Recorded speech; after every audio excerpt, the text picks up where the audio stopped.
One of the main things in the book is something that's near and dear to my own heart, and that is how colleges and beyond, but especially the university system and now the younger school systems too, want to control our language. They want to control what comes out of our mouths. It's well beyond political correctness. And today, I should have counted them. We've got maybe 3-4 stories in the news about people getting canceled because they didn't submit, Jesse. They would not submit. Here's one. This is out of Kellogg, Idaho. Student barred from graduation ceremony after stating there are only 2 genders. So this kid, his name is Travis Lohr, 18 years old, was not allowed to walk through his own graduation after he departed from pre-approved remarks during an assembly speech offering advice for underclassmen. What he said was, quote, "Guys are guys and girls are girls. There is no in between." So kicked out, can't walk in graduation. And then on top of that, this is the real rub. He says a job offer that he had to fight fires for the Forest Service out there in Idaho was rescinded. This is just disgusting. And this is the point of your book, that it's all part of the plan. Language has to be controlled. That's a piece of the left's approach to managing all these controversial issues.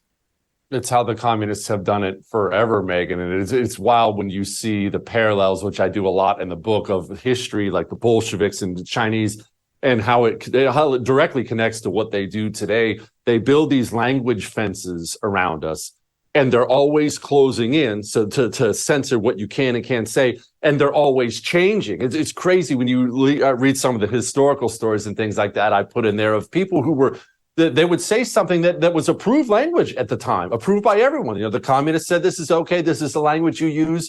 And then to keep people on their toes and as a method of really control and power more than anything else, they will wake up one day and decide that language is no longer acceptable. And then they'll go back to you using language that was acceptable at the time. And they'll say, why were you using unacceptable language? Off to the gulag to you. Yes. Men becoming women and women becoming men, that was not even a thing like 15 minutes ago. It seriously wasn't even a thing in 2010. I understand trannies existed then, but it was very rare. It's not something you talked about. It certainly wasn't something that dominated the news. Now, your doctor will tell you that men can become women. The latest Supreme Court justice basically said the same thing. Oh, I don't know what a woman is. Kid gets denied a job fighting fires and walking in his graduation because he wouldn't say the newest thing that just came around 5 minutes ago. And I've tried to explain this to people. I actually explain it in the book, that people look at all this tranny nonsense now, all this madness with kids mutilating themselves and stuff, and they think, man, this is so crazy. This is so evil and crazy. Gosh, these guys, they've reached the end of the road. And I'm trying to explain to everybody, there is no end of the road. All this transsexual stuff, this will be yesterday's news 5 years from now. There'll be something new and worse because they never stop because they can't stop. It's an endless path of destruction. As Lenin said, revolution without end. The revolution can never stop. This reminds me when I was, a sophomore at Syracuse University back in the olden days. I said, oh, he's a Black author. And the professor stopped me and said, it's African-American now. I believe you need to refer to Black people as African-American. So I was like, oh, okay, I didn't know, whatever. Fine, this African-American author. And now you look at it today, a lot of people find that term offensive, and we're back to Black, but it has to be capitalized. But you don't capitalize the W and Y. Okay, whatever. Who the hell can keep up? Let me give you another one. Via Fox News, a University of Cincinnati student is now speaking out after her professor allegedly failed her, Jesse, for using the term biological women. Olivia Krolsik says her gender studies teacher gave her a 0 on her essay proposal about transgender athletes competing in women's sports because in the proposal, she used the term biological women. The response from the professor reads as follows, quote, Olivia, this is a solid proposal. However, the terms biological women are exclusionary and are not allowed in this course as they further reinforce heteronormativity. Please reassess your topic and edit it to focus on women's rights, not just females. And I will regrade. Women's rights, not just female. You must accept that in the women category are the trans people, which therefore undermines the entire thesis that this University of Cincinnati student was trying to take a look at. This is what scares me about where we're going, Megyn, is what have we just talked about in the last 5 minutes? The people who are proclaiming this new insanity to be real. That's a university professor. It's not just University of Cincinnati, by the way, as everyone's seen. This is Columbia Law. This is Stanford. This is Harvard.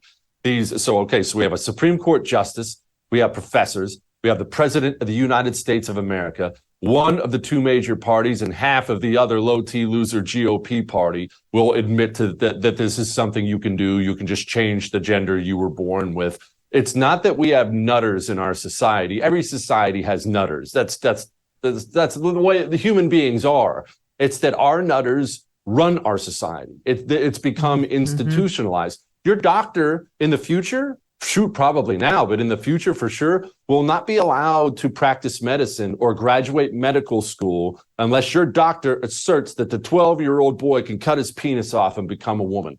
That is so beyond absurd. But again, it's not some nut job on the street corner out in front of my studio, Megyn, screaming at the sky that men can become women. These are the leaders of our institutions in our society. It shows how far gone we are and how crazy it really is. It's really disturbing. I'll give you just a couple of examples because we like to stay on top of the news on this stuff.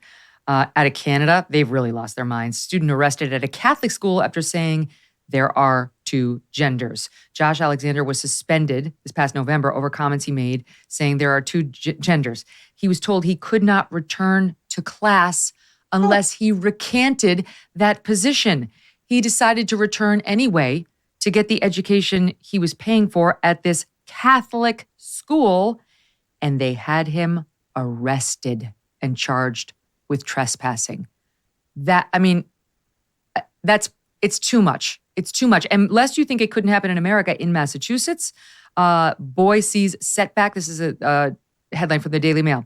Boy sees setback in free speech lawsuit against school over two genders shirt. A Boston judge ruled that 12-year-old Liam Morrison cannot wear a shirt that reads, "There are only two genders," while the case over the garment is still being decided.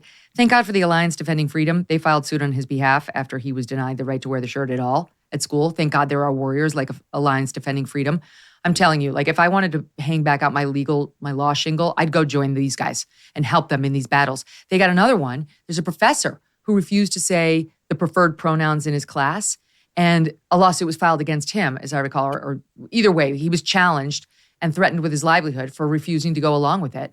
And more, Jesse, we're seeing state laws that say in the workplace setting, you basically have to use the preferred pronouns. You have to, or it creates hostile work environment.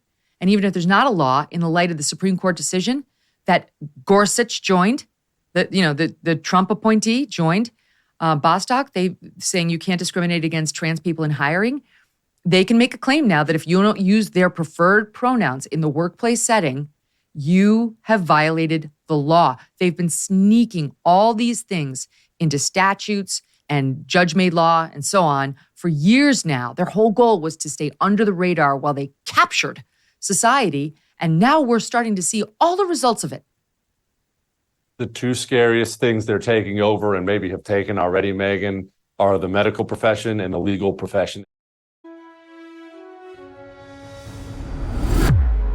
The Anti-Communist Manifesto, a new must-read book from Jesse Kelly. Get your copy today at jessekellybook.com or wherever books are sold.